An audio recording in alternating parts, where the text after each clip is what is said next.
Guna menjaga stabilitas harga pangan menjelang bulan suci Ramadan yang tinggal beberapa minggu lagi, pihak Perum Bulog Divre Sumsel Babel upayakan penyaluran bantuan pangan selesai di akhir Februari 2024.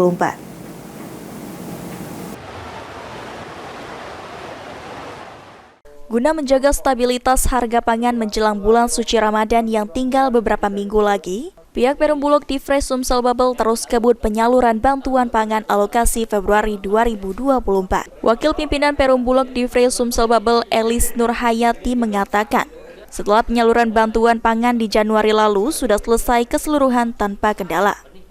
Saat ini Bulog sendiri masih menyalurkan bantuan pangan untuk alokasi Februari 2024. Di mana masing-masing dari 5.500 keluarga penerima manfaat atau KPM di Sumatera Selatan dan sekitar 3.000 KPM di Palembang yang menjadi sasaran program akan mendapatkan 10 kg beras yang ditargetkan selesai pada akhir Februari.